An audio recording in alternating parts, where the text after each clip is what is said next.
Nous parlons pour la jeunesse de Mada Kolkos. Nous parlons avec les larmes aux yeux. Nous avons aimé nos élites. Nous avons aimé le RDPC. Nous votons toujours à 100% pour le RDPC. Mais chaque fois, quand il y a opportunité que nos gens peuvent nous aider, on ne voit pas. Aujourd'hui, toute la jeunesse est réunie pour pleurer leur sort. Et ils pensent autre chose. Mais nous ne voulons pas le faire. Il faut nous écouter, réaliser les choses. Ça, c'est le début. Parce qu'à la longue, c'est autre chose. La police vient de sortir. On n'a pas vu assez de personnes. La gendarmerie, nous voudrions que vous faites un effort et que nous obtenons donc le fruit de ce que nous sémons il y a longtemps. Il y a les enseignants qui ont fait de 10 ans, 11 ans en train de chômer, alors que nous aimons le RDPC, nous aimons son excellence Paul Biya. À chaque fois, nous sommes avec lui, derrière le pan. Aujourd'hui, nous pleurons notre sort. C'est trop. Pensez à nous. Bonjour les enfants, c'est papa. Bienvenue dans le premier podcast de la journée, les enfants, jeunesse de mon pays. Bienvenue à la clinique. Vous savez, là, le petit se plaint, il faut savoir pourquoi il se plaint. Alors, le plus important, il ne se plaint pas parce que la vie est dure au Cameroun. Il ne se plaint pas parce que le pays est mal gouverné. Il ne se plaint pas parce qu'il n'y a pas l'égalité des chances. Il ne se plaint pas parce qu'il n'y a pas les ponts, parce qu'il n'y a pas les routes, parce qu'il n'y a pas d'eau, parce qu'il n'y a pas d'hôpitaux. Il ne se plaint pas parce que la liberté d'expression est bafouée. Non, il se plaint parce que il y a eu le concours de la gendarmerie et le concours de la police. Et eux n'ont pas été mis. Alors qu'ils ont toujours aimé. Ils sont dans l'amour. Ils sont dans l'amour. Ils ont toujours aimé le RDPC. Ils ont toujours aimé Pomba. Ils ont toujours voté 100%. Depuis toujours, ils sont dans l'amour. Ils sont dans l'amour.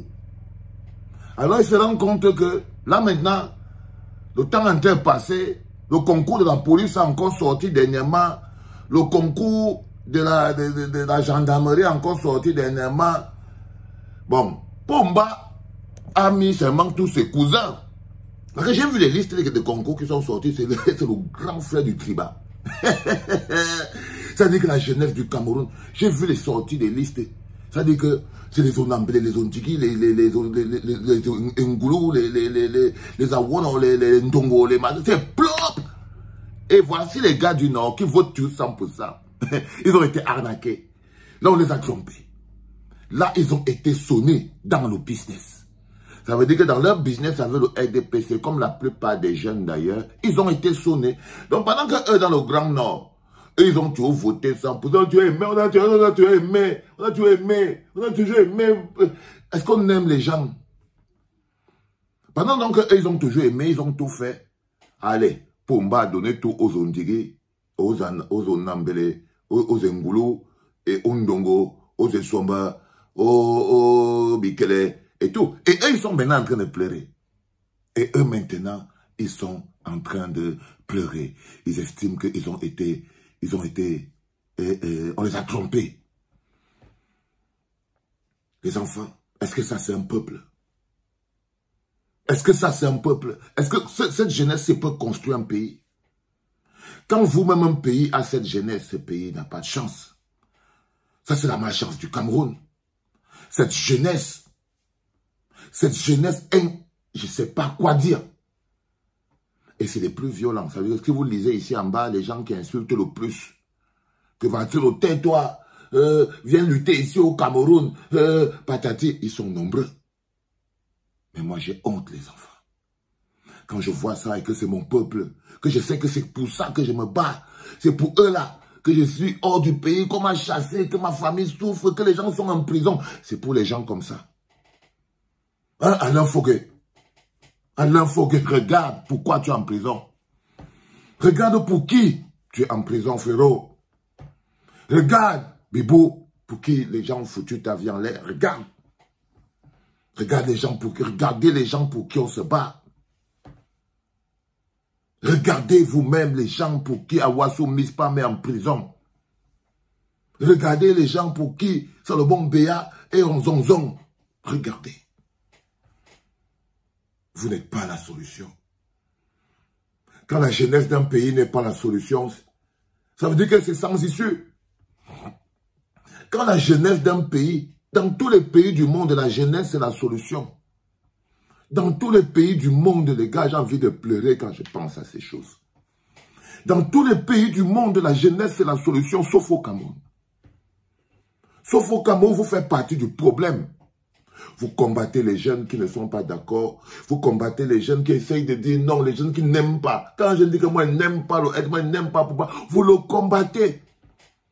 Vous combattez tous les jeunes. C'est-à-dire, une jeunesse qui vit de la générosité et de la mendicité. Je vous ai dit hier, les enfants. Je vous ai dit hier, les enfants. Le prix de l'âme, c'est la générosité. Un homme soi-disant en griffe généreux, c'est quelqu'un qui moissonne vos âmes. Il moissonne vos âmes. Il vous transforme. Voilà toute une jeunesse qui ne vit que de la générosité de leur père. Donc, vous voyez donc, si un gars comme le président Cavaillé se rend compte que toute la jeunesse du Grand Nord ne vit que de sa générosité et ils n'ont pas besoin d'être quelque chose eux-mêmes. Mais lui, c'est normal que lui soit donc président de l'Assemblée depuis plus de 60 ans. Et depuis plus de 60 ans, ces pauvres bougres vivent dans de la générosité. En disant, on aime. Ça, c'est quand tu n'as plus ton âme. Je vous ai dit ça. Que vous ne savez pas ce qui vous arrive au Cameroun. C'est que, voilà quelqu'un qui dit que j'ai toujours aimé. On a toujours aimé. Il est dans l'amour. Il est dans l'amour. On a toujours aimé le RDPC, on a toujours aimé le PAN, on a toujours aimé Pobia, on veut tout 100%. Ça, c'est quand quelqu'un, on lui a volé sa substance intérieure. Il ne parle que de l'amour maintenant. Et je vous ai dit, quand vous vivez de la générosité de quelqu'un, alors ces problèmes sont les vôtres. Et vous avez vos propres problèmes. Et vous avez vos propres problèmes. Comment peut-on arriver, Guibaï, viens un peu m'expliquer ce truc, frère. C'est-à-dire, quand tu dis souvent, quand le Grand Nord va se relever, quand le Grand Nord va faire ceci, si on est dans cette merde, c'est aussi à cause du Grand Nord. Si aujourd'hui le Cameroun est bloqué dans le popo, qui pue, regardez, tous les jours vous allez entendre, personne ne peut gagner l'élection au Cameroun sans passer par le Grand Nord. On va alors passer par le Grand Nord, comment si la jeunesse est en train d'aimer. On dit que, ça veut dire qu'on ne va jamais s'en sortir. Ben, si on vous dit là que pour gagner l'élection au Cameroun, il faut pouvoir la gagner dans le Grand Nord, l'extrême Nord et tout, un endroit où ils ont toujours aimé pour bien, ils ont toujours aimé le RDPC, ils ont toujours aimé, on va leur faire comment? Ça veut dire qu'on est foutu. Ça veut dire que pendant que ces gars aiment ils aiment Paul Biya et le RDPC plus que le Cameroun. Je vous ai dit que c'est ça votre problème. Hein. Quand quelqu'un vit de la générosité, il aime les hommes plus que le pays. Par exemple, vous voyez, vous aimez Dadis Camara, Samine Dolé, plus que le pays. Vous comparez, mieux on fout le pays en l'air, mais on ne doit pas toucher votre icône parce que vous vivez de sa générosité. Et je vous ai dit, faites attention à la générosité du diable. Là, par exemple, eux aussi, ils vivent de la générosité de Cavaillé, Yeke Djibril. Ils vivent de la générosité du Zonzon. Et quand vous vivez de la générosité, il n'y a pas de développement, frère. Vous ne pouvez pas vous en sortir. Vous ne pouvez pas vous en sortir. Celui qui paye votre générosité, il paye votre esprit. Il en est le propriétaire. C'est pour ça que vous tombez souvent ici là comme des gens, des décérébrés. vous dégringolez souvent ici à la clinique comme des décérébrés. Parce que vous n'avez pas d'âme. Vous voyez ce que je veux dire? Mais voilà. Est-ce que vous voyez quelqu'un qui a encore le contrôle? Eux, ils sont dans l'amour. Les enfants, il faut partager. Il faut partager surtout ces dernières capsules que je suis en train de faire parce qu'elles sont plus spirituelles qu'autre chose. Elles ont un objectif, c'est de rentrer à l'intérieur de vos esprits pour essayer de comprendre que vous ne pouvez pas crier alors que tout ce grondement reste dans votre cœur, reste dans votre ventre. Non. Il faut vous libérer. il faut vous libérer. Vous êtes captifs. Vous êtes les captifs spirituels. Vous êtes des captifs. Vous êtes en captivité. Il faut vous libérer. Parce que ça là, c'est des captifs. Vous ne voyez pas que c'est des captifs? C'est des captifs. On a toujours aimé, on a toujours aimé. On ne peut pas faire grand-chose avec ça, les gars. On ne peut pas faire grand-chose avec ça. Mais on peut partager. Parce que le plus important, c'est que faites votre travail, les enfants. Moi, je donne et vous, vous partagez. Ne réfléchissez pas. Ne vous dites pas, je ne vous demande pas de faire quelque chose de plus que ça. Je ne vous demande pas d'aller risquer de ne pas voir vos enfants grandir. Vous avez même là les faux profils pleins, servez-vous de ça, partagez. Libérez, partagez. C'était le premier podcast de la journée, les enfants, en direct de la clinique. C'était pas